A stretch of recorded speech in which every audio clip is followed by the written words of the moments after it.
جرابوں پر مسح کرنے کا حکم، کیا جرابوں پر مسح کرنے سے پورا وضو ہو جاتا ہے یا نہیں؟ جبکہ اکثر جہاں ہم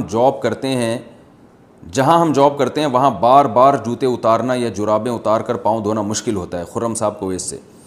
یہ بھی 15ویں صدی کی ایک بدعت ہے جس کا اس صدی سے پہلے کہیں کوئی ثبوت نہیں ملتا کہ عام جرابوں پہ بھی لوگ مسح کرنے لگے، اور بعض علماء نے اس کے جواز کا فتویٰ دیا ہے، لیکن یہ اجماع امت کے خلاف ہے۔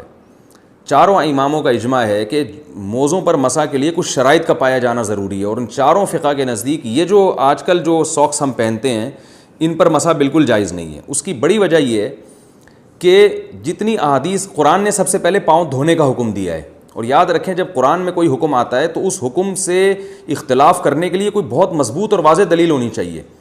تو خفین کے بارے میں تو دلیل واضح ہے، خفین کہتے تھے چمڑے کے موزے، تو چمڑے کے موزے یا وہ موزے جو چمڑے جیسے ہوں جن میں پانی نہ جاتا ہو، یا وہ شرائط جو فقہ کی کتابوں میں لکھی ہوئی ہیں۔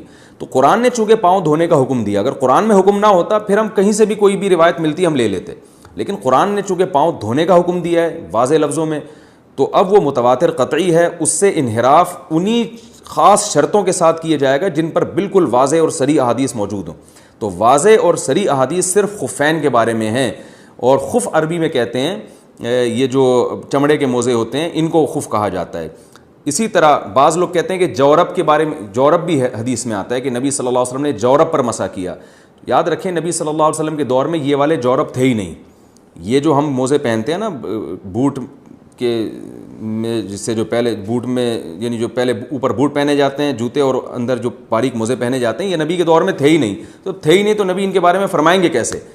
صحابہ کرام جو موزے پہنا کرتے تھے وہ تو جوتوں کے بغیر بہت لمبی اس میں وہ پیدل چلا کرتے تھے، بہت لمبی واک کر سکتے تھے، وہ اس میں سفروں پہ چلے جایا کرتے تھے وہ موزے پہن کے۔ تو یہ جو آج کل کے موزے ہیں یہ نبی صلی اللہ علیہ وسلم سے اس کا ثبوت ہی نہیں ملتا، تو اس کے بارے میں احادیث خاموش ہیں۔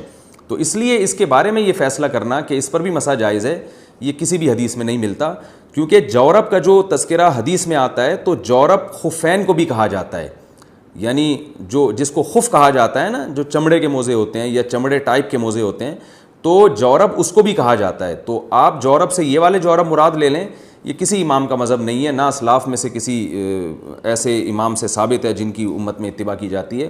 تو یہ آج کل ایک نیا فتویٰ آیا ہے جو چاروں مذاہب کے بھی خلاف ہے اور قرآن و سنت کے بھی خلاف ہے۔